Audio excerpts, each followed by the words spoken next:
I'm very much honored to have here with us tonight Laura Carvalho and Juan Moreno-Brid. Please, if you can come.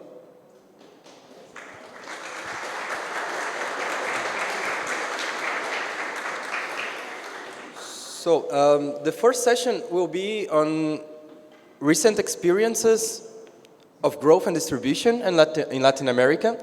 And it's a very interesting opportunity because we have with us two giant scholars of both countries, and both of them have great monographs on their country. So Laura Carvalho has a bestseller book on, as many of you may know, Valsa Brasileira, on the recent Brazilian experience, and as well Juan Moreno-Brid is a historian of Mexican economic history and has a book on development growth and the Mexican economy. So it's, I think for all of us, it's an honor to have such a great contribution tonight. Let's start with Laura, and she'll have half an hour, and then we can go for questions, and then we go to Juan Carlos. Where is it?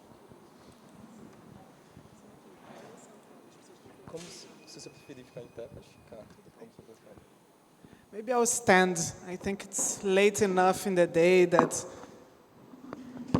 people may fall asleep if I'm sitting down. So thank you, Ricardo Suma, for the invitation.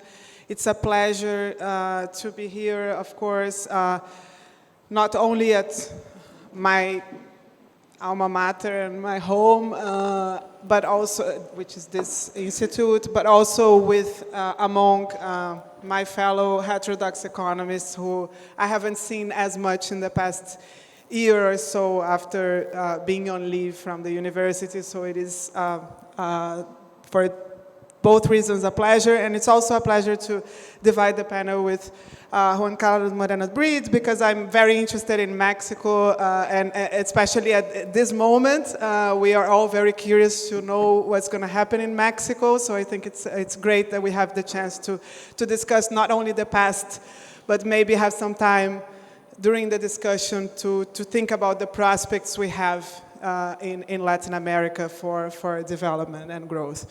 I will use the fiscal policy and inequality lens, let's say, to examine the experience of the past decade or so, more than a decade in Brazil.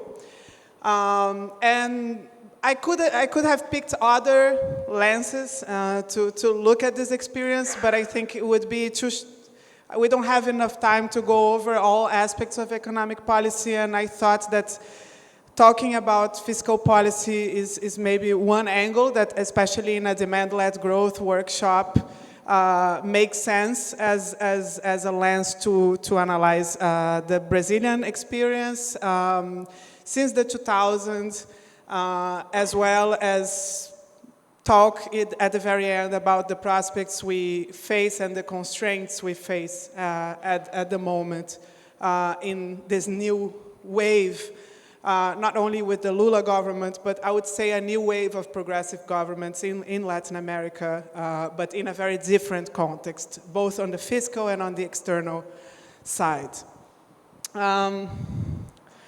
So motivation for this, for those who are not familiar with the Brazilian data, of course, Brazil is one of the most unequal economies in the world. We know that. It's true for most of Latin American economists. It's even more so when we look not at the Gini index, but at the concentration at the top, right? This is what really characterizes our inequality. We have a big share that goes to the top 1%. And as other Latin American economies, Brazil was able to achieve a certain, let's say, reduction, some inequality reduction in the 2000s, while increasing and expanding economic growth. And these trends have quickly reversed since 2014. We can go back to the question of whether they have gone back or not to a trajectory. I think it's hard to say. But what I would like to do is ask the question of, first, how was it possible to combine inequality reduction and growth, and what were the limits of the process and the way we did it in the 2000s? What lessons do we take for inclusive growth narratives? Please. Oh, no, it's actually me who is on control. Okay, so what explains the combination of inequality reduction and growth? I think there are three main aspects related to fiscal policy in Brazil. The first, of course, is well known, is the cash transfer program. We can talk about how much you can achieve with social transfers. I think the experience in Mexico and the popularity that Obrador has, the same way as Lula in the first time, when you do it for the first time, you start expanding these cash transfer programs. You have not only significant impacts on poverty and inequality at the bottom of the distribution, but also huge political gains that are collected from this, right? And this is something that maybe you can do it once, maybe you can do it twice, but I'm not sure if you can do it so many times. And so we need to, that's one of the reasons I want to create a dialogue here. The second is minimum wage policy. And there I would say Lula, in both Lula and Dilma had significant real wage increases for minimum wage in particular, and these have led to a big reduction in the wage inequality components, but it also had an effect through fiscal policy, given that the minimum wage in Brazil, for those who are not familiar, is not only the floor for the labor market, the formal labor market, it's also the floor for social benefits. So part of the pensions, the non-contributory rural pension, as well as some other social benefits are linked to the minimum wage. And so the minimum wage has a very important role here for inequality reduction. And the third aspect of fiscal policy that I think explains that experience is the expansion in public investment in general, and that not only due to the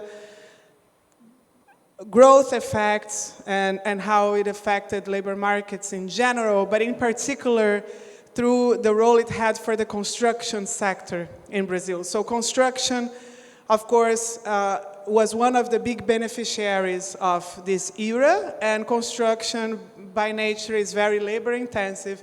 In developing countries, it hires non-skilled labor, and so the demand for low-skilled workers actually was boosted by this policy and also played a big role in the distributive side, which sometimes is underestimated. People tend to look a lot at the minimum wage and the cash transfers, but in fact the social infrastructure and the public infrastructure investment and big expansion on that also played a role in the inequality reduction we had. The result of that was both an increase in the labor share, so the functional distribution had an improvement in this period, but also a reduction in the Gini index for wages, which in the total Gini means that you had a slight reduction, but as we'll see, very modest one, given that a lot of the inequality is explained from the difference between the top and the middle as opposed to the middle and the bottom, which is really what we tackled, right? So the minimum wage to average wage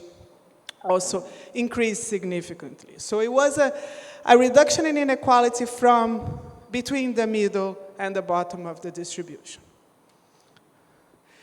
This is just to show how it happened in certain sectors. So basically, there is a structural transformation angle to this inequality reduction. So this is work from the master thesis of Clara Brank, who is sitting here, who we then published as a chapter. as well as a paper. And here we have some sectors of the Brazilian economy who really were the largest beneficiaries of these policies and these growth periods. Many of them have that characteristic that I was talking about, that is true for construction, but it's also true for some of the services. They are labor intensive, they hire a lot of low-skilled labor, and here what we see in the left is that for these sectors that were the winners of this process, the wages have increased relative to the wages in the other sectors of the economy. And again, in these sectors, jobs have grown relative to job creation in the other sectors. So these were beneficiaries, and they also explain some of this inequality reduction between wages. And of course, they're not manufacturing. And this is something I want to point here because there is a challenge that we face which has to do with how to combine inequality reduction and growth without or with an actual industrialization strategy, which is not what happened in this period. Well, most of you know the story of what happened since. I think here is a more simple story, like this period ended, some will say in 2011, some will say in 2014. Of course, there were changes in the policies in 2011. After President Dilma Rousseff takes office, there is a change in priorities. So, for instance, investment in infrastructure, which was a big driver of growth in the early 2000s, was not a big driver of growth since President Dilma Rousseff took office. It stagnated. But minimum wage policies and cash transfer continued to be important pillars of fiscal policy throughout the Workers' Party years. Since 2014, we reversed most of this. We had a big fiscal consolidation that started in 2015-16, but we can say that we've been now 10 years in that same fiscal consolidation in one way or another. It's been a decade of austerity in Brazil. Of course, this was even harder after the adoption of a spending ceiling that only allowed public spending to grow at the rate of inflation of the previous year, which lasted until last year. It was revised slightly. We can go back to that since the elections in 22. And then the result of this has been a rise in inequality that was 50% faster even than the reduction in inequality that happened in the 2000s. So we quickly reversed the gains that we had, right? And I think that's the big puzzle here, because on the one hand, we want to talk about the achievements, but also there was something about that process that was very easy to reverse, and some challenges that remained. So I put together a couple of pieces of evidence that I've worked on with different students over the years that can help understand some of this.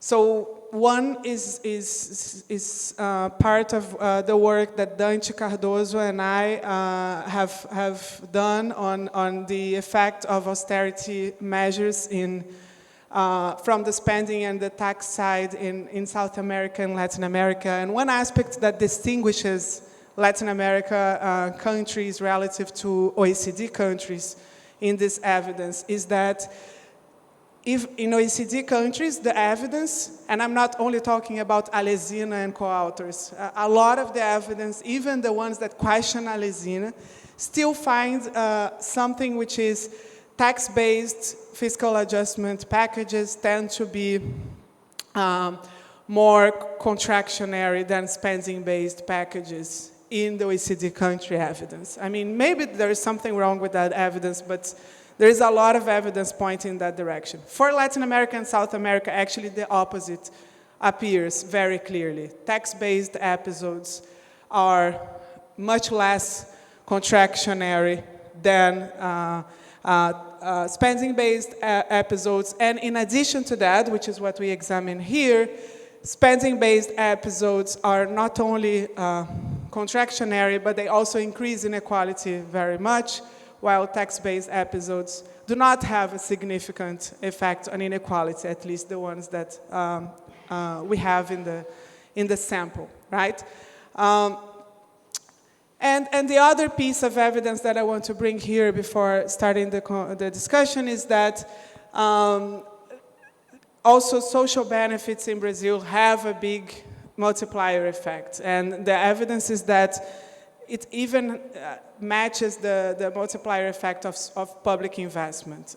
So social spending in Brazil has a more than one multiplier, and so the idea here is that this program that we had in the 2000s was a spending-based program that was able to reduce inequality but also boost growth. And these things were combined because the types of public spending that were boosted had a very large multiplier effect, also had a big effect on inequality reduction, and so you were able, through fiscal policy, to generate this situation, which is kind of rare for Brazilian history, of lower inequality and higher growth at the same time. Lessons from this spending-based, like from this fiscal policy-based agenda. I think social spending and public investment clearly are effective ways to reduce inequality between the bottom and the middle of the distribution. But there were also challenges that I think stayed from this period. The first is that it was very much relying on favorable external conditions. That's not true for Brazil, and that's true for other Latin American economies in the period. We know that this is one of the themes of this workshop, the commodity price boom of the 2000s and its consequence for revenue, fiscal revenue generation, as well as balance of payments, has created the conditions to be able to have such let's say, an approach to this income distribution without engaging in any type of conflict, right? There was a clear win-win scenario where the situation, the fiscal situation and the external situation was comfortable enough for President Lula at the time to engage in this type of expansionary fiscal policy and still reduce public debt and still continue with the same type of politics that he usually has, and it wasn't engaging in a lot of conflict. So the distributive conflict was alleviated. It was also, the favorable external conditions allowed for an exchange rate anchor to play a big role in preventing this process from an explosive type of inflation trajectory. So there was, at the time, a consequence of this income distribution, which was services inflation accelerated as a result of the types of jobs that were created, the type of wages, the wages that increased.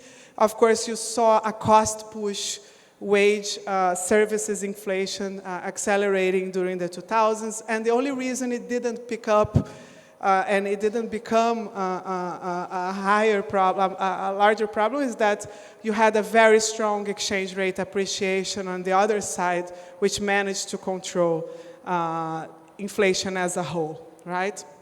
And finally, you also avoided any type of trade imbalances, even without having any manufacturing, even without manufacturing being much stronger or big industrialization policies or anything of the kind. Still, your exports were doing fine because of price of commodities, and so there was no problem or a mounting problem in the balance of payments or in the trade balance, right? So there was a clear scenario there, or a context for this type of policies that I want to revisit in a second, because I don't think we have that same context anymore in this moment. But this is something that I think is for discussion. And the second or final limit of this process is that still you didn't have a reduction of inequality from the top to the middle, which is really where inequality is very dramatic in Brazil, right? So it was a process that was able to combine reduction of inequality and growth, but it didn't go to the major source of inequality in Brazil, which is the top to the middle, exactly because it didn't engage in the type of distributive conflict. It played with what was possible given the comfortable external scenario. This is just a figure to show how the share of top 1% even increased before tax. After tax, it remained kind of stable, but it even increased before tax during this period. I'll skip this, but we can go back to it. This is just a figure that shows how in Brazil we improved the redistributive side of spending, of public spending and transfers during this period of the 2000s, but we didn't improve anything in terms of the regressive tax system, right? There was no tax reform that did that. And here I want to point to a possible alternative. So an alternative to the type of spending-based inequality reduction that we had would have been or could be something that relies more on increasing taxation as a form of inequality reduction. And there is evidence indeed, this is more recent econometric work, also by Dante Cardoso in his PhD dissertation, that shows that indeed direct tax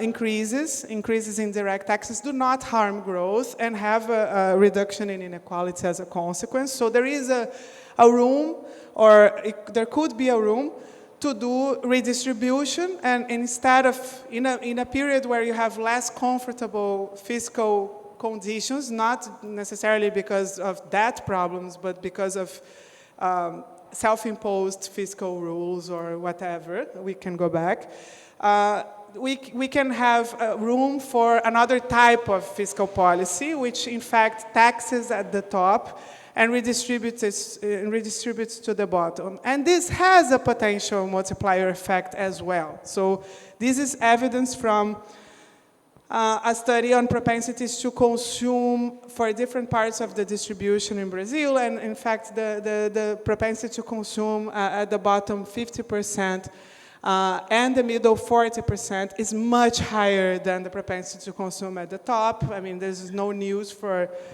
people working on this. I mean, I've done theoretical work on how that can, in a Kaleckian model, mean a stimulus to the economy, even when you don't have room in your budget for an actual fiscal expansion. It can be like a balanced budget type of multiplier. The problem is that we have huge political constraints also for this type of approach. We don't have a history. I mean, the history in Brazil has been of, instead, the tax system becoming more and more regressive. And every time you start discussing tax reforms, you see the same kind of resistance from elites that have a disproportionate influence in Congress, and therefore the space or the political space for doing this kind of strategy is also difficult. So it's not by chance that we haven't gotten there. So I'll use this last slide to try to start a conversation about what the prospects are at the moment. So the first key aspect is that we have less. I'm not saying we have a very difficult international scenario. I don't think we're facing a crisis, even though this seems to be changing as we speak. But it's not like we are in the worst external scenario in terms of commodity and commodity prices. There is still traction in commodities that could make Brazil and other Latin American countries avoid any type of external constraint. I don't see like a clear balance of payments constraint at the moment, but this is something for us to discuss. However, we also don't see a commodity price boom of the kind we experienced in the 2000s that brings the dynamic and the growth in tax revenues that we had in that period. We don't see the fiscal situation improving just from the external side, right? So the win-win scenario of the 2000s, where you can increase public spending while reducing public debt without any kind of effort on the tax side, doesn't seem likely, at least not from the current scenario. Government spending is also constrained by fiscal rules. In the case of Brazil, there is a new fiscal rule. It's not a spending ceiling of the same kind. It's a hybrid rule that has a spending ceiling,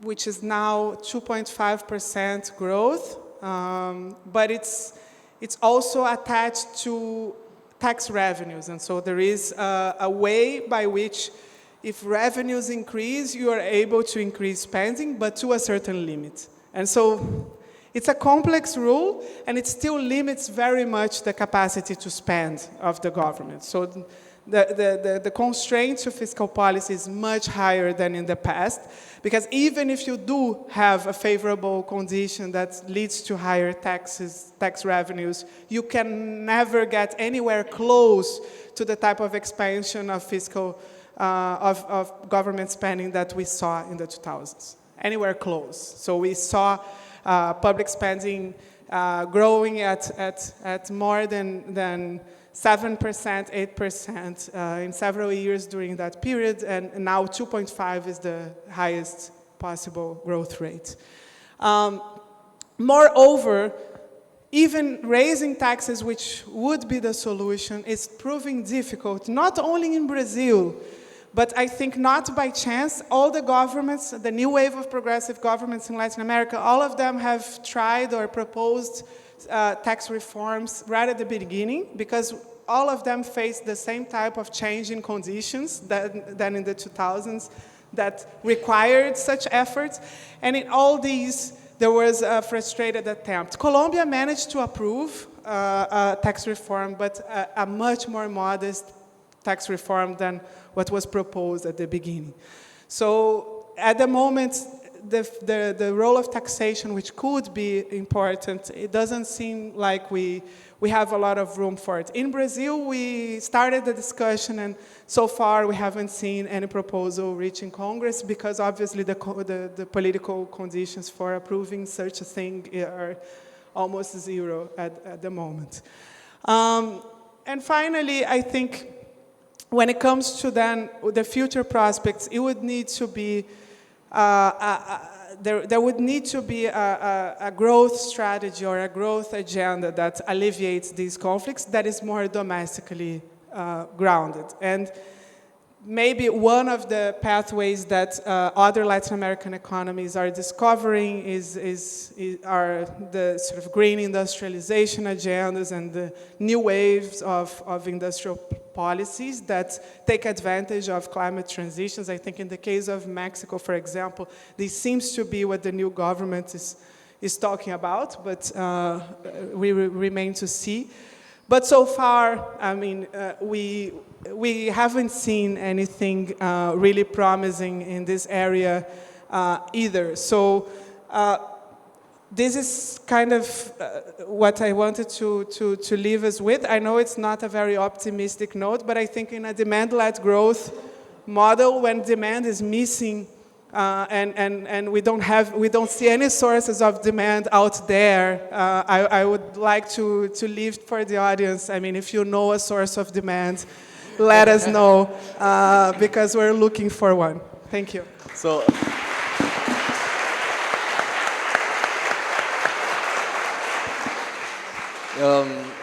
Thank you very much, Laura. Since I have the mic, I think I will have 2 questions myself, but then you can also start lining up for the next questions that will have to be done here. Yeah.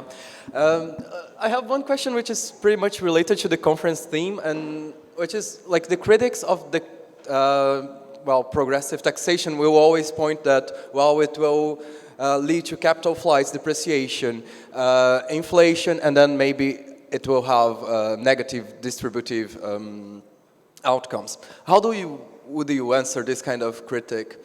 And another question would be, I think it's very, very valuable to focus on taxation and not so only on spending. But then, what is your take on the long-term effects on the growth rates of arising from this taxation? Do you think it will, in the long term, taxing the rich in the case of Latin America or Brazil will lead to higher growth rates, or it's just a one-time effect? I don't know, maybe we can collect 2 questions and then we do 2 or 3 questions and then we do another round. I see Guilherme.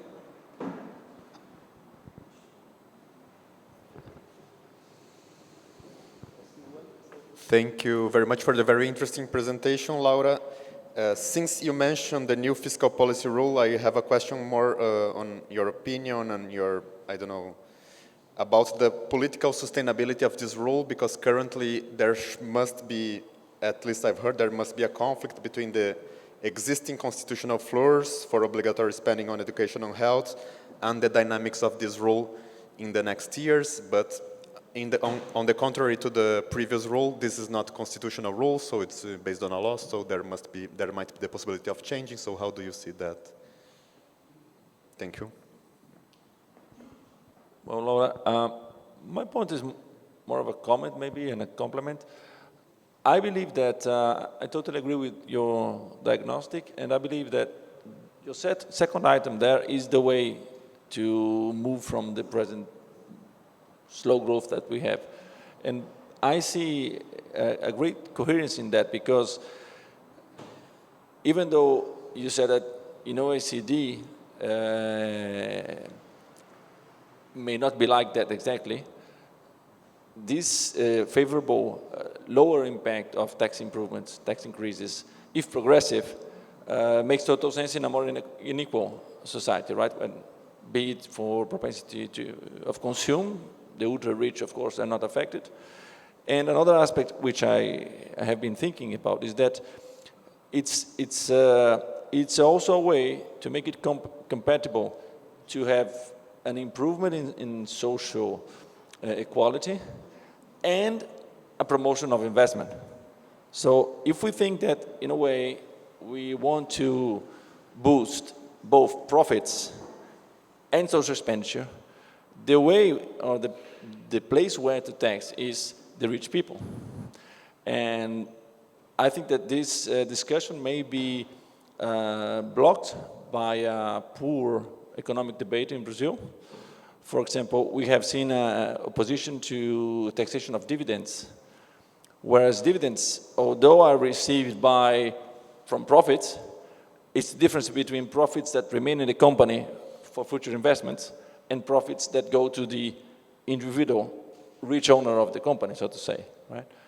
And so I think that this is the way through, because I'm not also very optimistic in terms of public spending on deficit, but public spending on taxation on those areas in which taxation would not be economically harmful, I think is the way to go through.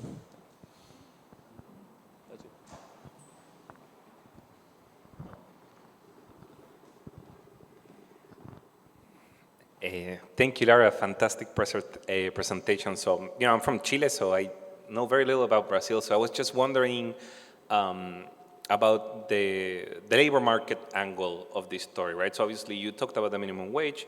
I was wondering, what was the state of the labor market during these years? Was the unemployment rate, was the labor market very tight or not?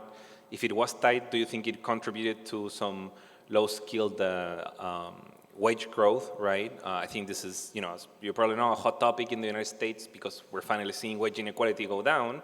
It is true we have had a little bit of a Green New Deal, but we're running one of the tightest labor markets, and unions have, in the auto industry and in other industries have been substantially reformed and are conducting very ambitious campaign, right? We have some of the biggest union wins in the past year. So I was wondering if you could comment on that, and I guess related to that is, should we be so afraid of an increase in distributive conflict if there's an increase in union militancy? Because, I think one of the points of not all this controversial, right, in Keynesian economics, but if you attain a higher wage through distributive conflict, this might not be so bad for the economy, right? So I was wondering if you could expand on that point, and thank you very much.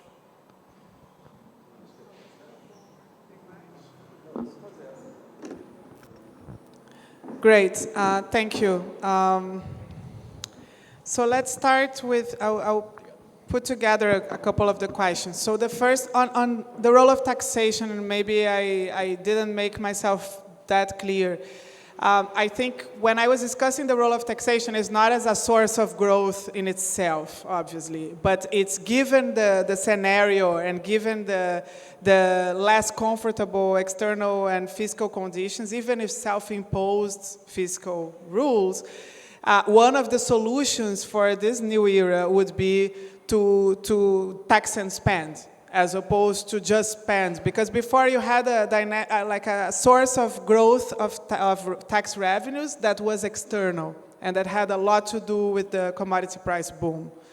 And so taxes were growing because of economic growth itself, as well as because of the commodity price boom, and that allowed the government to spend a lot more.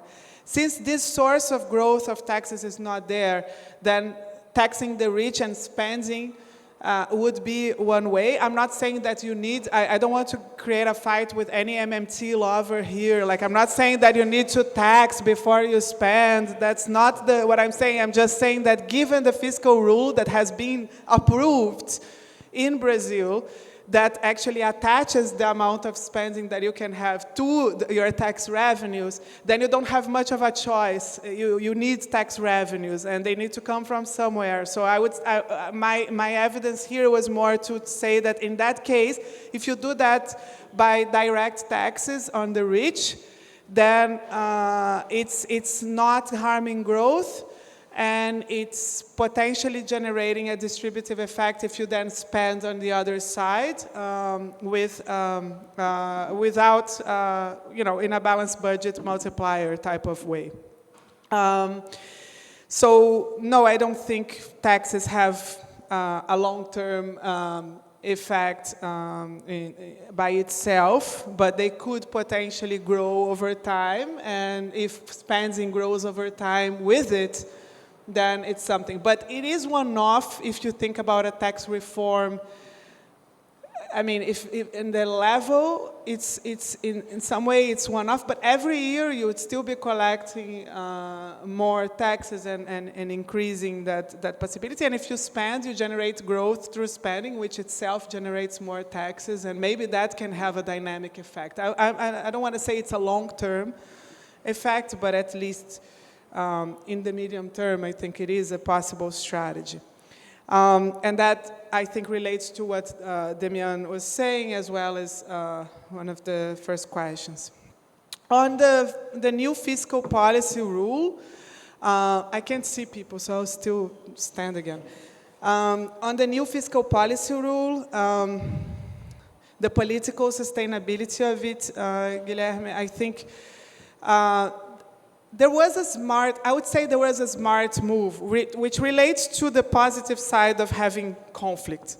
Because when you don't have conflict, you don't even create the incentive to actually engage in the conflict on the side you want to favor, right? But because there was a conflict, and because the spending ceiling of the past had created had put all the pressure on the spending side, I think there was a smart move in the original design of this new fiscal rule, which was to put the conflict towards the tax revenue side. And I think that's the piece of the new fiscal rule that I like, at least in terms of how the economic policy debate has been shaped. It has only been shaped towards spending for many years, for a decade, and the new fiscal rule for creating that link to taxation, to revenues, at least created some incentive for discussing taxes. The problem is that this was not enough, given the political situation. It became clear immediately that the government does not have the political space to increase taxes on the rich or on the sectors that have been beneficiaries of previous tax exemptions and that without any economic justification, right? So immediately, the first time they tried to put something to Congress, you saw almost a political crisis emerging, right? So there is, the level of inequality in Brazil, I think, also prevents, in a dramatic way, any attempt of increasing taxes. And in that sense, it's politically unsustainable because, of course, it relies on something, which is taxation. And at the same time, taxation is politically not viable at the moment. It does seem so. Unless we create that viability, it doesn't seem like the government has good chances of collecting more taxes. And so in that scenario, we're back to something very similar to the context of the spending ceiling. And the limits to growing spending is really, really low. And you're back to the same type of conversation about constitutional floors and links to minimum wages and all these different spending social benefits pieces. So in the end, it didn't work, let's say. It was an attempt that didn't work. And therefore, it creates a big problem for the government, and maybe we will abandon it. I don't know. I think that's the best case scenario. We abandon it. The worst case scenario is we keep it at the moment. So then Alejandro from Chile.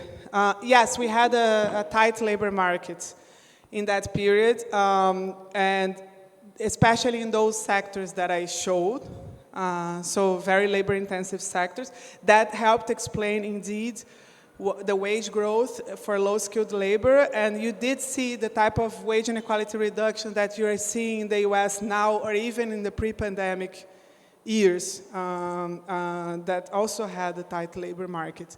The consequence of that, and that's a great thing, I'm not saying that it's bad in any way, like if in any moment I gave the impression that I don't like distributive conflict, I don't think there was any kind of moral judgment of it. It's just that Lula doesn't seem to like distributive conflicts. Like, we have a president that doesn't like a lot of conflict. He has another approach to politics, which is to try to engage everyone in the process and in the games, right? And so for somebody like Lula, a tight distributive conflict is not the best scenario. I think the win-win scenario is something that he feels more comfortable with in terms of the room of maneuver, right? So there, in that moment, I think when labor markets became really tight and you started to see an inflation coming out of, a services inflation coming out of it, and the conflict emerging and being exacerbated, you started to see a lot of backlash from elites in Brazil.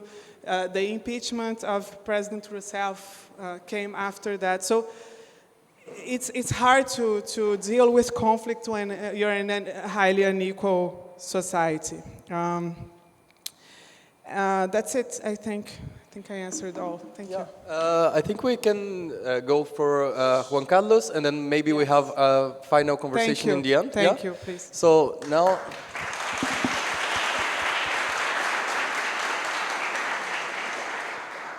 So we'll have Professor Juan Carlos Moreno-Brid, who is Professor of Economics at the Universidad Nacional Autónoma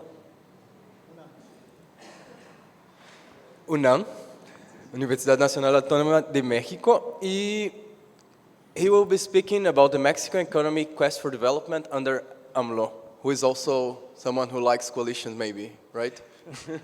Maybe. Thank you.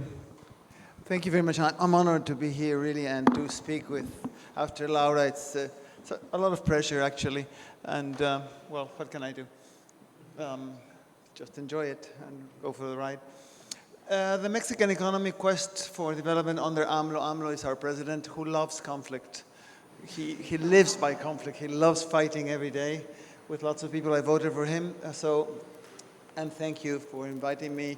The Not So Young Scholars Initiative, I'm part of that, the Not So Young. So thank you very much.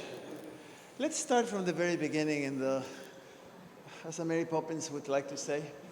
This is from Charles Dickens, A Tale of Two Cities. It was the best of times, it was the worst of times. It was the age of wisdom, it was the age of foolishness, it was the epoch of belief, it was the epoch of incredulity, etc., etc. This was written by Charles Dickens when he was comparing London and Paris in the French Revolution. It could have been written yesterday, speaking about Mexico. It depends on who you talk to, members of my family. Some say that, wow, this is great, and I say, wow, this is hell. Anyway, very conflictive impressions of what's happening in Mexico. So this is Charles Dickens, and it could be a description of Mexico today. The background, and actually this is well, it doesn't look very well, but that's the Doors of Hell by Rodin. The thinker is right up there. I don't know whether we go on this side of the Doors of Hell, on the other side of the Doors of Hell. I really don't know, but I like the picture, so anyway. Well, just for the ones that are not very familiar with Mexico's history, Mexico for 30 years, well, for a lot of years, followed a strategy of, well, here's Ricardo Bielchowski, by the way, industry-led, state-led industrialization, and we did great. But then in the 1980s, I was in Cambridge, and a friend told me, oh, Mexico is in the front page of the Financial Times. And I was very proud. I said, wow, Mexico in the front page of the Financial Times. We just declared default on our debt.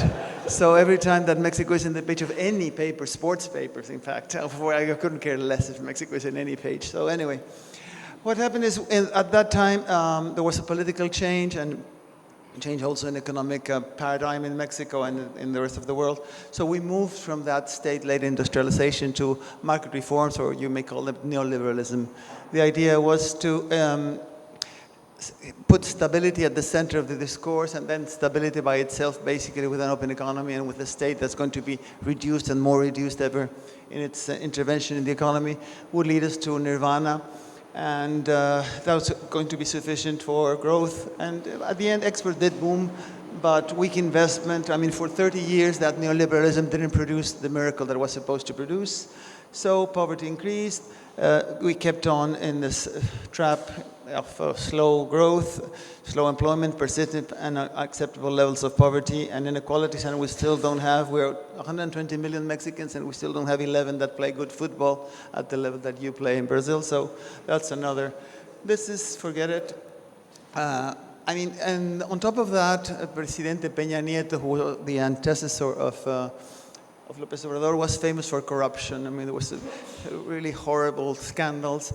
So after 30 years of economic failure, social failure, political failure, then comes López Obrador with what he calls the fourth transformation. The reform, independence, and the revolution were the previous three transformations, now into the fourth one. The pillars of that fourth T, the 4T, we call it agenda, is the poor first. You have to end corruption. You have to bury neoliberalism. The poor first sounds great. I mean, to be frank, none of our previous presidents said that the poor are going to be last. But it was a great idea. So the poor first, yes. End corruption, we're up to here of corruption for many, many reasons. And he said that at the bottom of everything is neoliberalism. Actually, neoliberalism is the cause of poverty, and neoliberalism is the cause of corruption too. So we have to get rid of we have to move into the demise of liberalism. But now, food for thought, for a lot of thought actually. Well, the poor first, what does that really mean? What policy mix achieves and sustains a reduction of poverty through growth and redistribution, wage-led, profit-led, whatever you may call it, and the super multiplier, I'm sure that could respond to that, but I'm not going to deal into that. The premises of López Obrador are these. Any social demand not related to poverty alleviation in the short run is considered a distraction from the real issue. And that means gender, environment, animals, whatever you want. It's a distraction, and that's the way he has acted. Poverty is the root also of organized crime. So when you talk about the real problem of Mexico is poverty. Any money that the state has should be dedicated directly to the poor, to alleviate poor in the short run. He has also said that AMLO was chosen by the people. He incarnates the will of the people. Yo ya no me pertenezco. I don't belong to myself. I belong to the people. I'm just quoting him. Thus, any opposition by the legislative or judicial powers, actually electoral regulating agencies, NGOs, civil society, middle classes, UNAM, the place I work, every opposition to any of his decisions are considered or is considered against the people. So this is very, very important. So because what he says is what the people want. And the legislative is actually doing whatever he says. Whenever he sends a plan or an act, whatever, he's very proud, and the legislative is also very proud, not to even alter a comma, a semicolon. They say this was approved without a comma being changed. So where's the independence of the legislative power and the executive power? There's no independence now. Again, he said another thing, which is justice is above the law and also above markets. Who defines justice? Who defines justice? Well, the president, not the judge. So the independence of the judicial power is also in question. Now the main course, end corruption. How do you end corruption?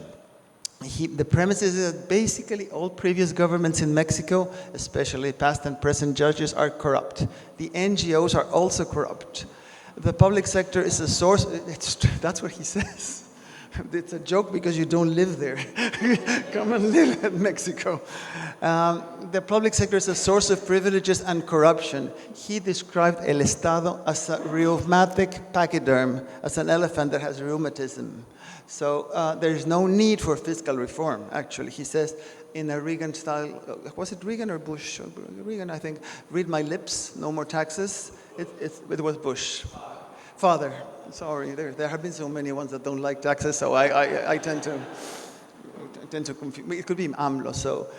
So there's no need for fiscal reform, as if you eradicate corruption, then you liberate the necessary resources to do whatever you want. So he said no tax reform in the first 3 years, and actually no tax reform in the whole 6 years. The people are honest. That's very important. The military are uniformed people. Therefore, and those two, they're very honest. There's no need to have open licitations of public projects. Moreover, the execution of key projects and their financial information is a matter of national security, and many of the key projects of investment and infrastructure are carried out by the military now. The military are now in charge of the customs unions. I mean, the role of militaries now in the economy is very, but to me, frightening. It has increased very much, and for AMLO, they're honest people, and they are doing what they have to do, and they do it in a very good way. So therefore, all the financial information on those projects is considered a secret, a national security. So you can't have access. So when they ask me, well, what's the rentability or the profit rate of the Tren Maya or the new oil refinery? Who knows? We don't have the data, and we won't have the data for the next 5 years or 10 years, more like that. And finally, the dessert. What do we really mean by the demise of neoliberalism? In Mexico, neoliberal and populist have become adjectives, not nouns. So if I don't like Mr. Robert, who I like very much, I will call him a populist. Or if whatever, it depends on the side that you are insulted as a neoliberal or insulted as a populist. So with my friend, what we decided, well, since we don't really know what he means by neoliberal in technical terms, what we found out is neoliberal is whatever he doesn't like. Whatever was done before is neoliberal. So we said, well, let's look at the policies. Are they neoliberal? Are they very different? I mean, since he's a non-neoliberal president. So then we looked at them, and trade policy, NAFTA, you know, the North American Free Trade Agreement, was replaced by the USMCA, which is an agreement with the United States. And for López Obrador, he said that that was a priority. Actually, before he was moved into power officially, he appointed a special delegate to work with President Peña Nieto's team in order to guarantee that the USMCA was going to take place. So it was a priority for him. The trade policy, identical. It's even worse now in terms of neoliberalism, if you want, than what it was before. Industrial policy is inexistent. There were two attempts. The first attempt was the only one that it's interesting because it had a beautiful name. The name was Prosecco. If you like that wine, it was great. I mean, but that was the only thing. It lasted. It was never actually enacted. The minister was removed and placed into the National Statistics Office. And the next attempt at industrial policy, the minister was sacked. So there's no industrial policy. So what's different between trade policy and industrial policy of the previous regimes and AMLO's? They're just the same. Labor policy, that's really interesting. It's a progressive reform, actually pushed by the Trans-Pacific Partnership program, whatever, and the USMCA. Also, they said that Mexico wouldn't be accepted in the TPP, or TPP, it's this agreement with China, etc., with East Asia, or the USMCA, if we didn't modernize our labor laws and regulations. The ILO had described Mexico's rules, labor laws and regulations, practically as middle-aged, 18th century ones. We're really among Afghanistan, with all due respect to Afghanistan and all places like that. But we were considering in that time that we needed to modernize that. So we, large minimum wage increases, outsourcing regulation, trade unions modernization. A difference between Mexico and Brazil, as Laura was explaining to me. In Mexico, the minimum wage is not linked to pensions. So you can do whatever you want. Actually, I work with Santiago and other friends in a small team, not with Peña Nieto as such, with the previous regime, on modernizing all the rules related to minimum wage, because minimum wage was related to fines, to everything in life. It was not a policy of labor, it was a policy of many other things. So we managed to delink the minimum wage, and then López Obrador, that was really great. He did that. Fiscal policy, we have something which is called the Republican austerity. He calls it the Republican austerity. And he says that if things go really bad, then we go from Republican to Franciscan austerity. You laugh because you don't live in Mexico. Anyone else that laughs is going, I'm going to.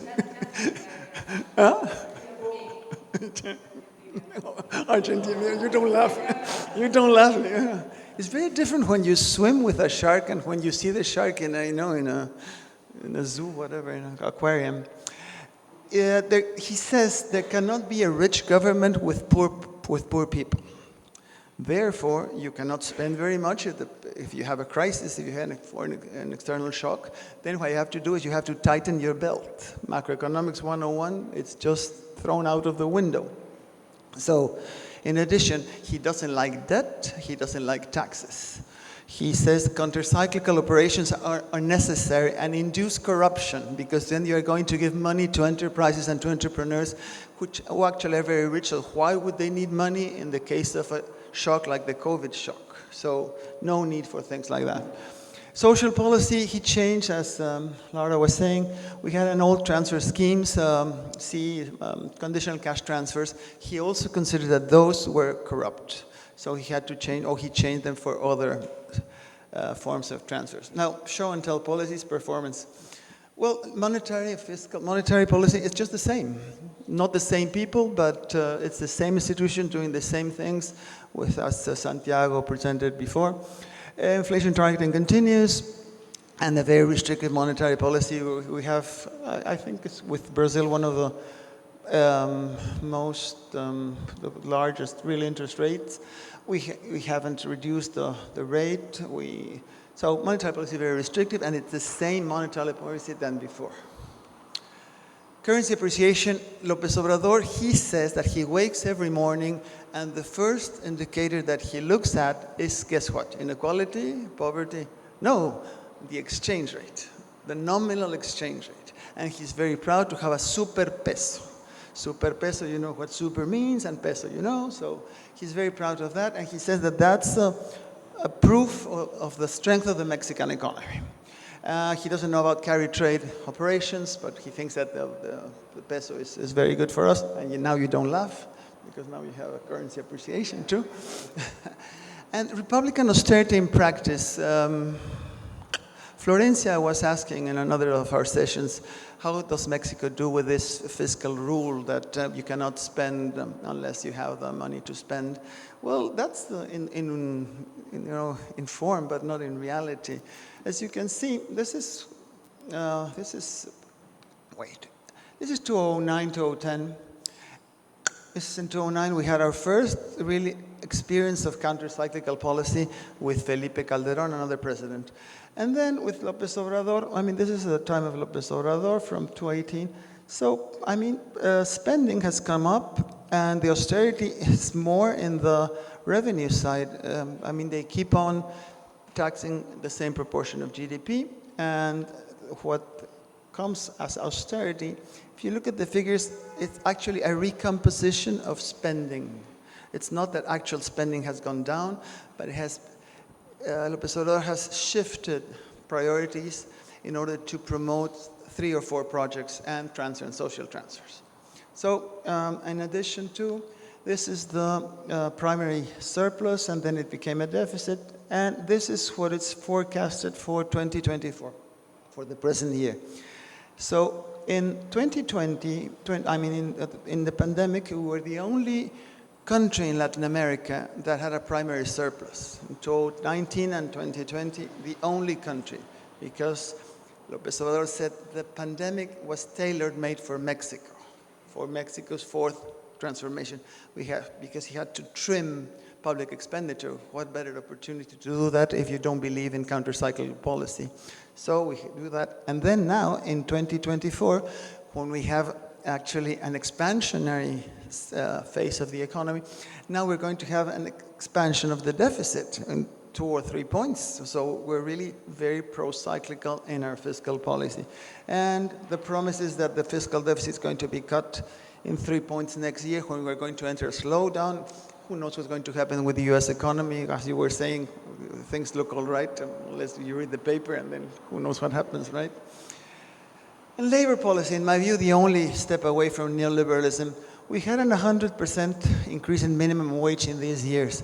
Average wages increased only increased 20% in real terms. There's a big difference. How long can this continue? That's a great question that Laura posed, because this is the minimum wage, okay?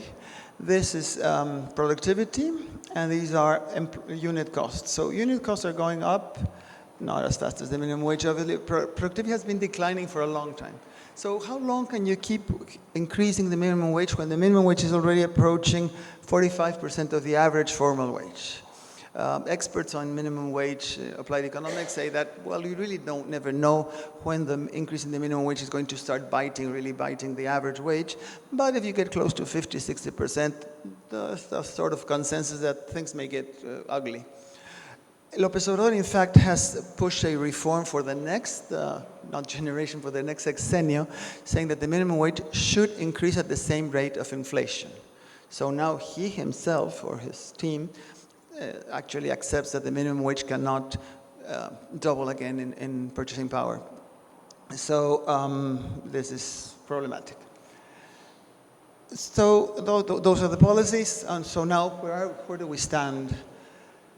Our scorecard in the pandemic is really awful. We are among the first 5 countries in the world with more excess deaths. You know, the excess deaths of the pandemic is not the number of deaths, but well, it's an indicator of how badly we did in social policy. You calculate the number of deaths that have to normally occur in a certain year, and then you see what happened in the pandemic, and then you subtract. Because if you start just asking how many people died of COVID, some people don't even know. Some people don't want to say that they died. And some didn't die of COVID, but because they died because they didn't have an operation, because the operation room was just closed, et cetera, et cetera. So we're among the 5 worst countries in the sense of excess deaths. We're also among the top countries, or the worst countries, in our speed of recovery from the pandemic. So López Obrador had promised to make history. He said, vamos a hacer historia during the pandemic, and in a certain way we did. We are really bad in the health department and really bad in the economic recovery. So, and well, in addition, we are top of the world in the number of physicians and medically related personnel that died in the pandemic. So a very, very bad case. But on the bright side of the story, this is poverty, and this is extreme poverty. There was a 5-point reduction in poverty, but extreme poverty didn't decrease. Extreme poverty actually rose a little bit. Interesting enough is that the official data, official calculations of the government say that 80% of the reduction in poverty is due to the minimum wage rise, 80%. So great, 80% managed to reduce poverty to about 30% or something like that, so we need more than 30 points to go. But it means that transfers, all these hallowed, etc., transfers aren't doing their job, as one could expect, or as, for example, compared to the experience of Brazil. Because if you look at extreme poverty rose. In extreme poverty are people that don't really receive wages as such. 65% of the people that are employed in Mexico do not have a wage that is able to sustain the life of he or she. And they kid, I mean, one wage, supposedly, Mexican families are supposedly composed of 4 people, so one wage must be able to sustain 2 people. And for 60% of the employed people, even though the minimum wage has increased, since they don't receive a wage as such, I mean, not a 24-hour, 40-hour wage, so we are really bad. And in addition, social vulnerabilities, when I'm getting to that, increased. What those social vulnerabilities mean? Well, Mexico's social minister measures how are we doing in education, health services, in social security, housing, etc. So access to health services, the people that didn't have access to health service in the first year of López Obrador were 16% of the population or families. That rose to 39% of the population. So on the one hand, you say, wow, poverty was reduced, but on the other hand, 20% more of the population don't have access to health as they had before. This means that 50 million people are now in vulnerability in health. That's 30 million more, or 30 million more than what they had in 2018. So you can say, well, great, many are, well, 5% are not so poor, but what's happening then? Well, there's a privatization of health. Because, I mean, since they don't have access, means that they are not formally affiliated to any type of health or social security institution. So who has to pay? Well, first money to pay for health has increased very, very much. There has been a scarcity of medicines, lack of vaccines. I'm not talking about the COVID vaccines. I'm talking about normal vaccines, polio, etc. No? So we are in that. And well, physicians too. But then let's go to transfers. Well, public expenditure in social development increased. These just look at the size of the columns. I mean, this increased, say, like, I don't know, 30%, something like that. This per capita, right? And social expenditure is here. But then expenditure on, say, on economic matters declined very, very much. It rose, when you look at as a proportion of GDP, well, it doesn't look that great. It rose 1 point of GDP. It was 4.0, it went to 5.0. It rose, it's okay, but it's not that massive. I don't know the figure, the per capita figure for Brazil. But the awful part of it is the distribution of the transfers. Because before the conditional cash transfer, they were conditioned to the poor. One question whether the focus was doing okay, the targeting, etc., etc. But now we see that in 2018, people, the first 3 deciles received 53% of all the money that was being transferred in social purposes. The poorest 3 deciles received it. Now they receive 35%. If you look 15, 11, 9, 9, 9, 9, 10, 9, it's evenly distributed, more or less. So more money to the poor, yes, as a percent of GDP, well, it's much more regressive than it used to be. So no wonder that the transfers as such are not doing their job. What about employment? Well, employment we're supposed to generate, or the idea was we're going to need to generate 1 million jobs a year. In no year of the AMLO's administration have been able to get close to 750,000 jobs. We're about in 500,000 jobs. So, and the expected annual variation for next year is equally bad. Economics, well, inflation is, forget about it. GDP, the forecast is that we won't have an inflation problem. The forecast is that we won't have a foreign exchange problem or a exchange rate problem. But I'll get to the but after, because the presidential election gave some results that are, well, at least eyebrow raising. This is GDP per capita. So, bless you. It all happened to me. I start sneezing when I see the GDP per capita figures. I'm rather allergic. So this is like, putting in your terms, this is like wage-led redistribution and stagnation. So I don't know the cost, but it is, you see, we are at lower than 2018 GDP per capita. And worst of all is that the expected, the Banco de Mexico, our central bank, carries out this survey among the people that, the experts on macroeconomics in Mexico, has been doing it for years. And, well, in January 2021, they asked them what is going to be the average rate of growth for the next 10 years. And for the next 10 years, they asked the same question. And look at this. This is like, in Mexico, we have something called Quetzalcoatl, which is the plumed serpent, the feathered serpent.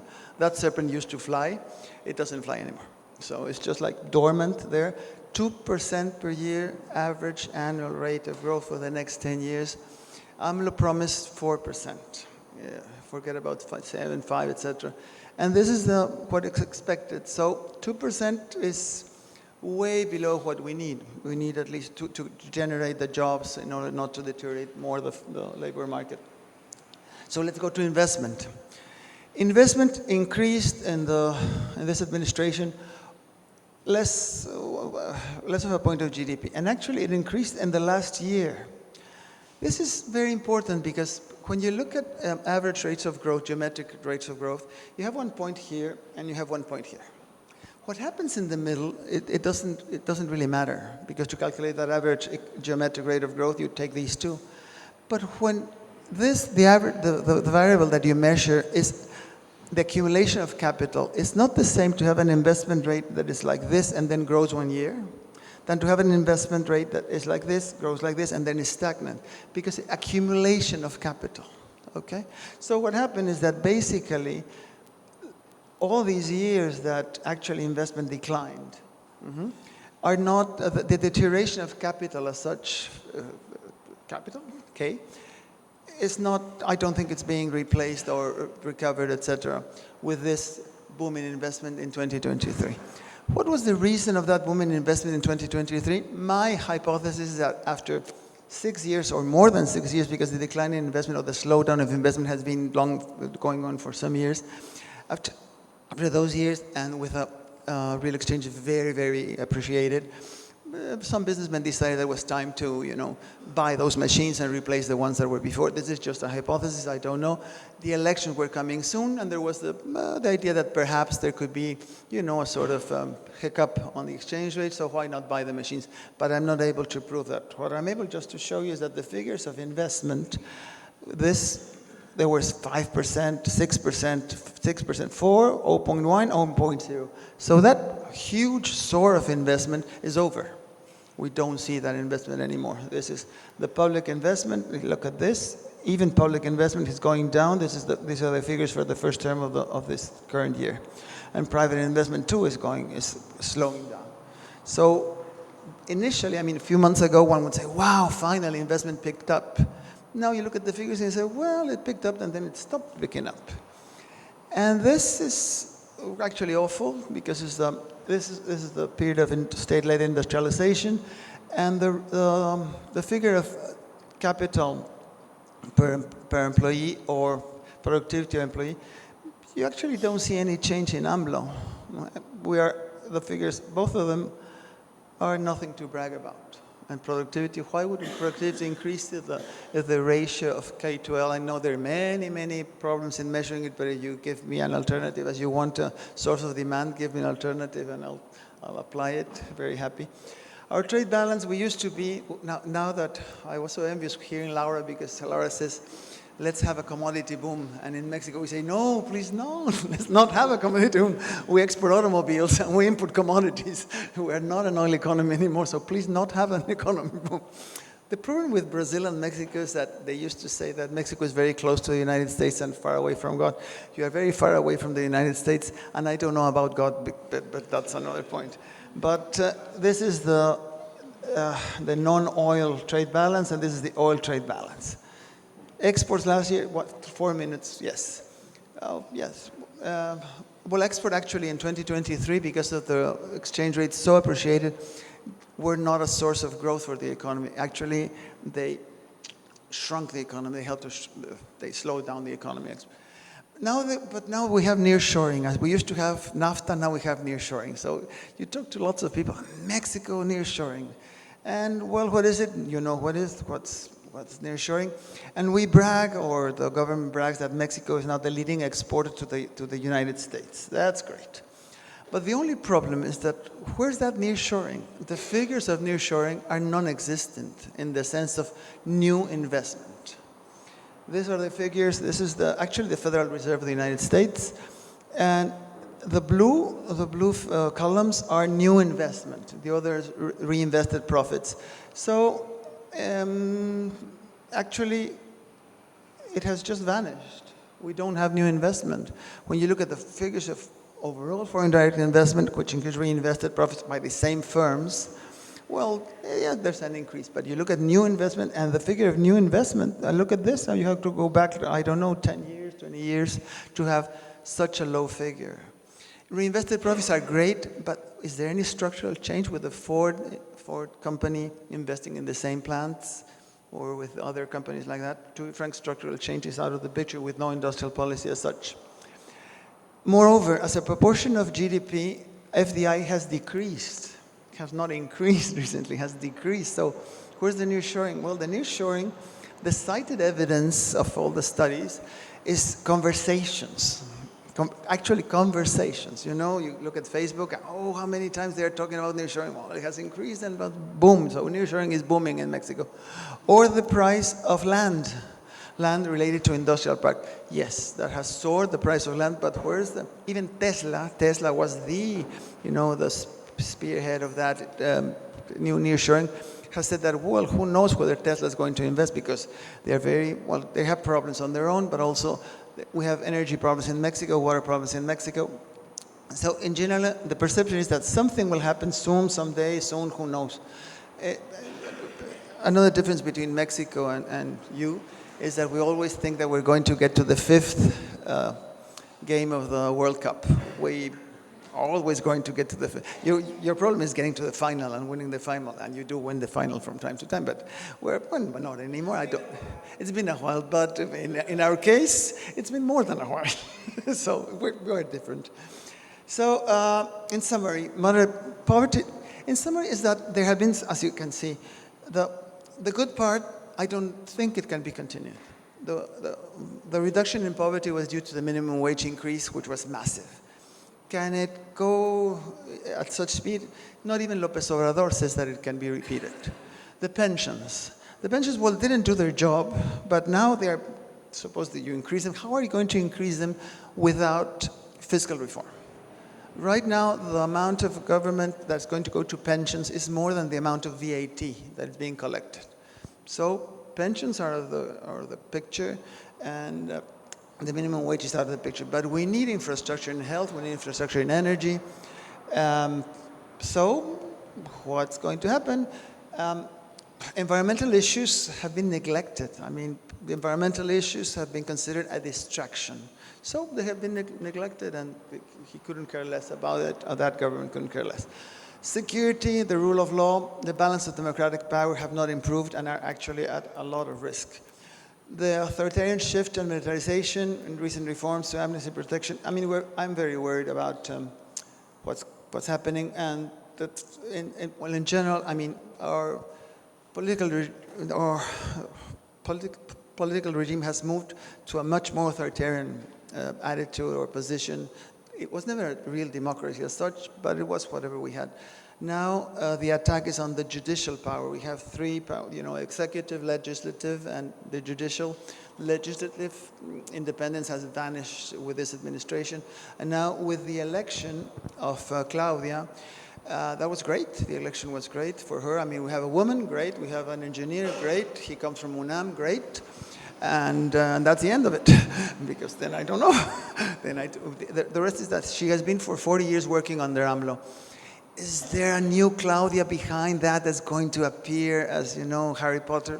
Maybe. I don't know. Will she be able to appear? Maybe. I don't know. López Obrador's reform managed to put in a change in policy in which in the next 3 years there can be a referendum and she can be removed from power. So there's that. The military, López Obrador is very, very powerful. His rate of approval is like 65%, and it's more than Claudia votes, proportion of votes for Claudia. He has said that he's going to retire to his ranch, but he reserves the right to give his opinion on important matters. And he's very willing to help if they ask him to help. So in order to have whatever, forget it. And to conclude on an optimistic note, because you want optimism, there's a poem by Szymborska, which is, after every war, someone has to clean up. Things won't straighten themselves up after all. Someone has to push the rubble to the side of the road. The corpse-filled wagons can pass, etc., etc. But the important part, the optimistic part, because this is really, really bad, what happens after a war.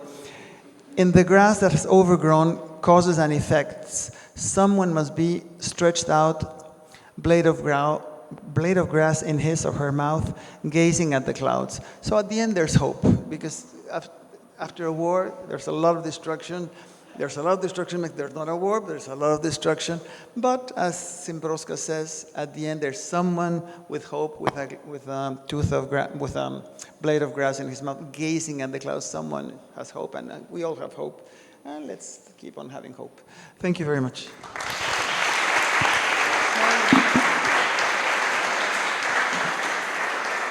Well, so after this very optimistic note from,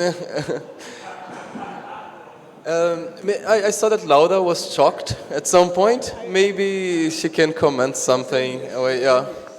She was envious of me. No, it's good. You make me look optimistic. You are. Okay, maybe I can start with a question then.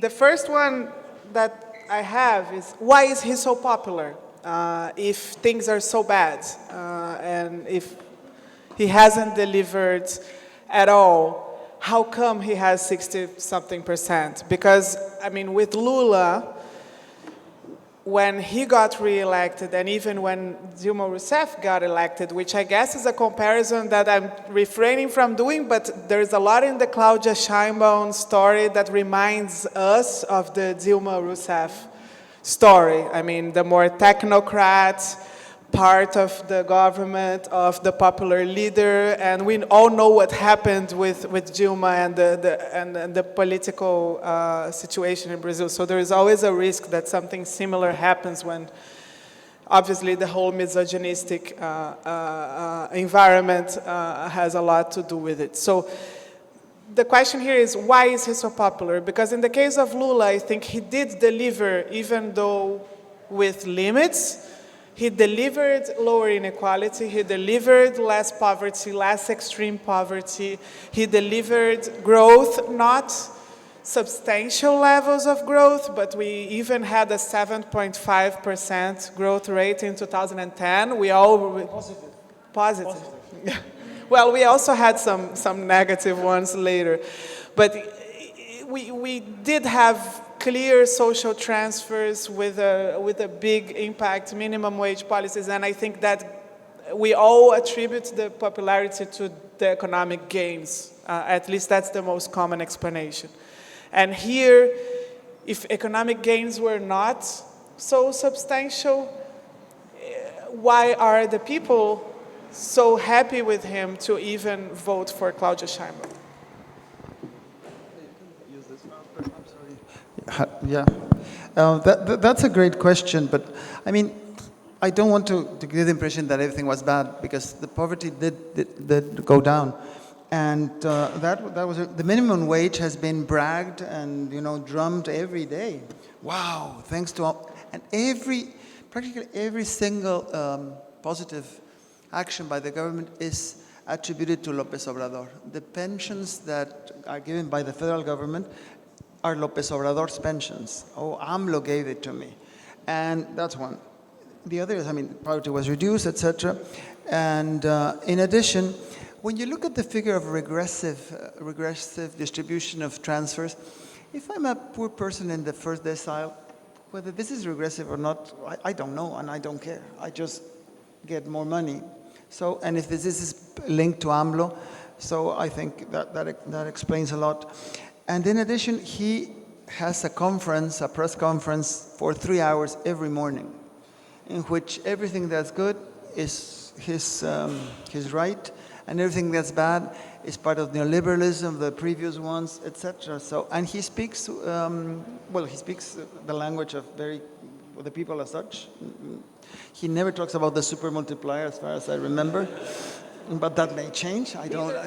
Neither does Lula. Well, perhaps he's so popular, and I don't know why he's. Well, that's are the reasons that I believe. If you look, funny enough, if you look at the surveys on popularity of AMLO, rate of approval, they are great. But the same people that answer those surveys when they are asked about economic policies independently, except for the minimum wage, they say that things are not good. So it's just faith. It's just this man that, he's a great politician, and the way the other politicians have acted before and still act, it's just like, well, what else?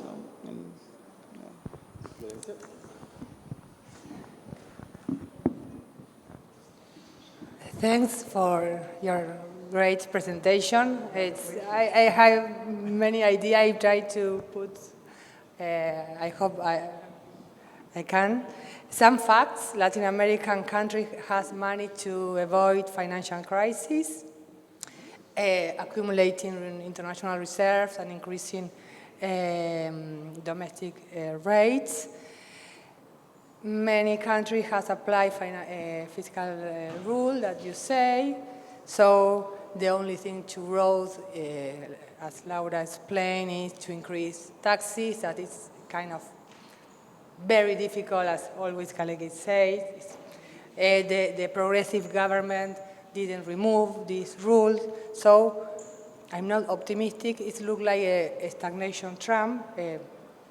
So the first question is, in which extent, the issue of fiscal rules, in which extent this is a problem of financial deficit of the public sector, not the primary deficit, except for this year that you show, Juan Carlos, it looks like superávit. So if it's like this, for me it looks like the old story, the story of the financial dependency and the external constraints as the issue. So I wanted to make the question that you did yesterday.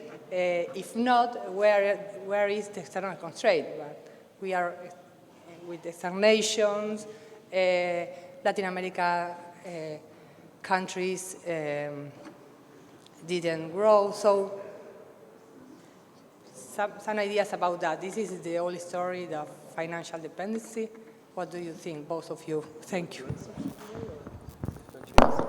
can answer. No, you start. No, I talk too much. No.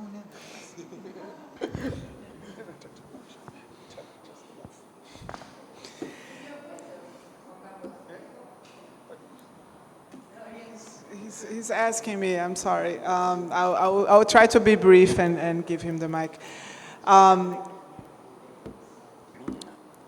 So I don't. So the situation is heterogeneous for different countries in Latin America, right? And I think the question of international reserves that you touched is core in terms of not only international reserves but external debt.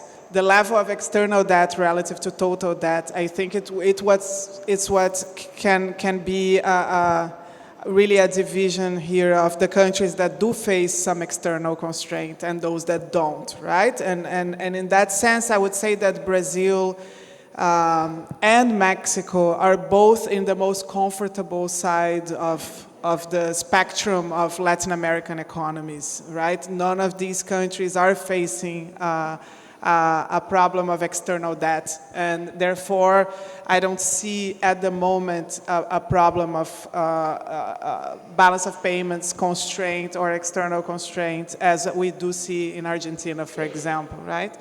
Or Ecuador, or other economies in the region. So I think that creates a big difference in the way we analyze the prospects and the possibilities. But still, the story of financial dependency is there, and I think when it comes to monetary policy and the ability and the room of maneuver for monetary policy in the entire region, I think the story that Juan Carlos Moreno-Brid just told me and told us, and the story of Lula or the story of Dilma or others, they all have something in common, which is the currency appreciation, the currency volatility in this period, and the lack of space for central banks to actually lower interest rates in a sustainable way. And I think that has very much to do with how volatile capital inflows are and how still connected to the international financial system in ways that reduce the level of autonomy of monetary policy very significantly. And we're seeing this now, and I think the comment on what is the first thing you look at, Obrador looks at being the nominal exchange rate, I think this is the common pattern of all Latin American countries. We all see how the news pay attention to nominal exchange rates. And I have to say, the first thing I do when I look at the Brazilian real and see it has devalued is actually Google the Mexican peso and to see if they also devalued, because that usually is the case, and that explains that it's not anything to do with our own domestic policies. It's something that is coming from abroad. So I think that's the main issue we all face, and without capital controls or without some collective way of reducing volatility in exchange rate markets, I think we'll all in the region be facing a big constraint. That is not a balance of payments constraint, but it's an inflation problem, right? It's a nominal anchor to inflation problem. Thank you. She's brilliant, and she also gave me time to think, not to be as brilliant, but anyway. Yes, if you look at the figures of fiscal balance, the primary balance has been deteriorating with López Obrador, not a lot, but the overall balance has been deteriorating much faster, which means that the interest or payments related to debt, interest and repayments are a problem. But going back to what Julia presented before, I mean, our tax rate is very, very low. So, I mean, in this, if you are not going to increase taxes and to do it in a very progressive way, etc., then we do have a problem with finance in the sense of the fiscal constraint. So, but we do have a fiscal constraint, which is a political constraint that, I mean, López Obrador, he himself, a left-wing government, supposedly, has alluded to use the most important tool for redistribution, which is tax policy and spending policy. So that's a fiscal constraint, which self-imposed fiscal constraint, which in addition, given what Laura was saying, our monetary policy implies an interest rate which is very high, which we're not able to reduce because then there will be a problem with capital flight or with net capital movements. And this was evident with the elections in Mexico. Claudia was elected, nothing happened to the peso.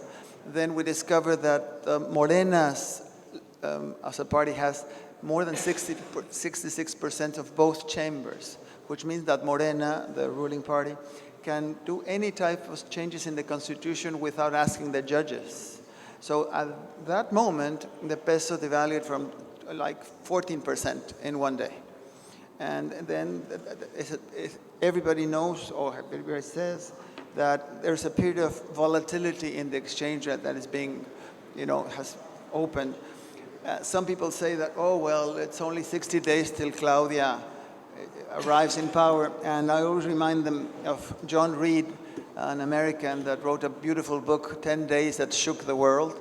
Talk about the Russian Revolution in 10 days. I mean, 60 days in Mexico, it's not going to be a revolution, but a financial instability can happen any day.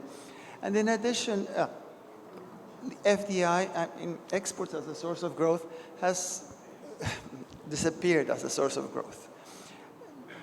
Partly because of the exchange rate, partly because the linkages of the export sector to the rest of the economy are weak, very weak. So if we don't have a new industrial policy, more active, et cetera, with energy and green, et cetera, I don't see where are the sources of growth. Claudia could do that, and Harry Potter could also do that, and lots of people could do that. But the problem with Claudia is not Claudia herself. If the party is so powerful, what can Claudia really do when López Obrador has said himself that tax reform is corrupt? I mean, why need to tax?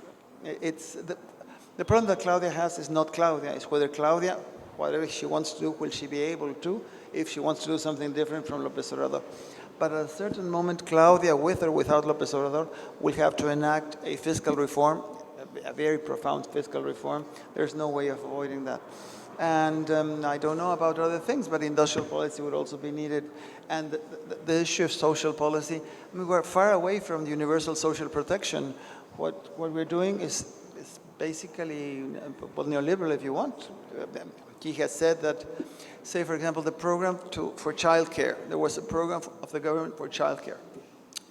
And that was canceled by the government. And he said that grandmothers should take care of the grandkids. I said, wow.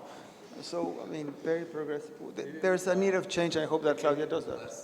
The last row. Just one more question. Yeah, so, Professor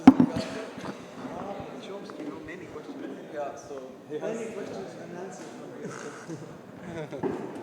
Well, congratulations, Laura and Juan Carlos, for these beautiful presentations. I think Claudia may have one more problem apart from the other ones, another one. Lula last year started his government with a good exchange rate, right, Laura? 5 something per real. And in Mexico, 5 years ago, I went to Mexico and I got 20 pesos for a dollar. And now it's 17. 18 and all. So anyway, what's going to happen with the exchange rate? As there is a promise that minimum wage will go up, raised according to inflation, whatever happens to the exchange rate will go to the salary too. So isn't this a problem? What is the discussion in Mexico about this? Because this means very high interest rates in order to avoid capital flight. I think maybe if there is one final question, Santiago and Guilherme, maybe, yeah? Yeah, we will, quick questions, yeah.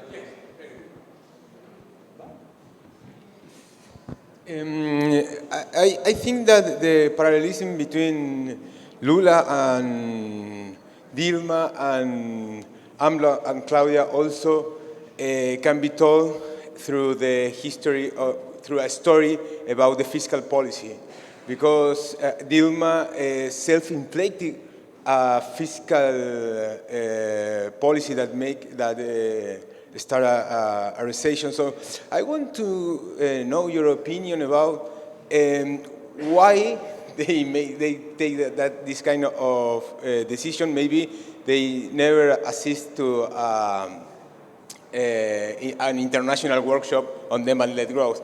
But what is going on through these decisions? And also for Juan Carlos, what do you expect about the fiscal promise that Claudia made about to decrease the fiscal deficit about 3.5% of GDP in the next year? Thank you. Okay, I'll try to be quick since we have few time. To Juan Carlos, I think you gave a hint that you don't believe that exports can be a good source of growth in Mexico. I would like to understand a little bit more. In particularly, I think there's a big difference when we talk about most Latin American economies. We talk about commodity price cycles to describe their situation. I think Mexico is less vulnerable to these cycles, or more independent from commodity prices to define its policy space. But on the other side, maybe the demand from the US might be important, plays an important role on the dynamics of exports. And so maybe you can talk about this and how do you think this will develop in the next period? So if you can give your final word. Now I'll give her room to think. She doesn't need it, but I'll give her room. Answering to the first question of the discussion, Ricardo, is so much more acute and sad that although you're right, it's like, well, let's see what happens with minimum wages and inflation is right now all the rule of law, violence, the military, organized crime, whether we're going to have now judges in Mexico appointed by popular consultation.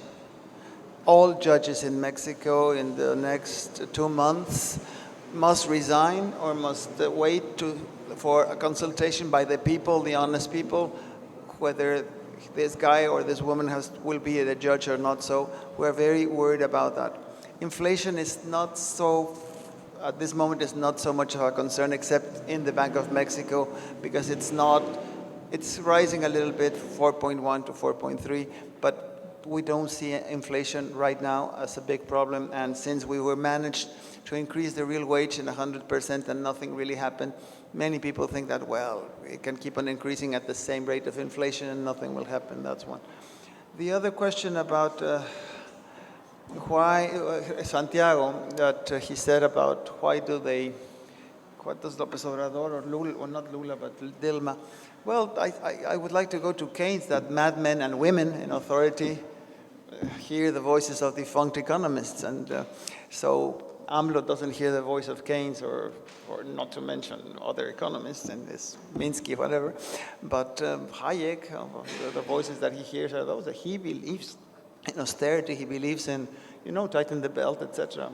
And the other one of Guilherme, oh dear, I don't know what to say.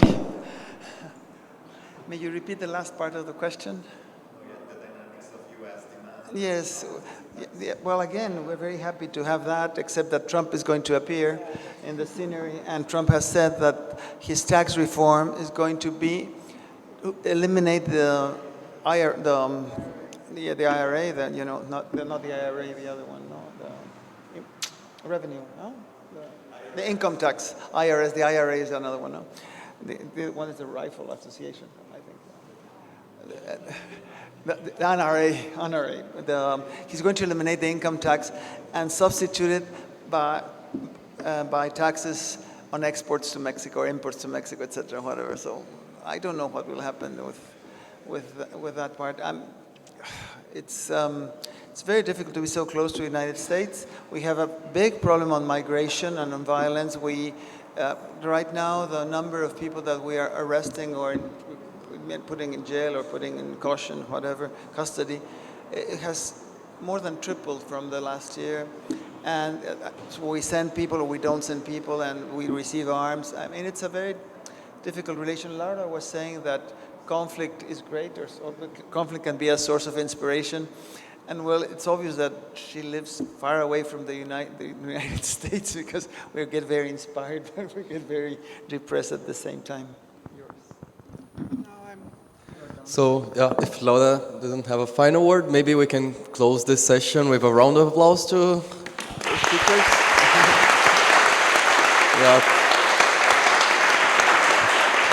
Yeah, so it's always great to compare Latin American countries, and let's hope that this inspires many research, comparative research in the future and so on.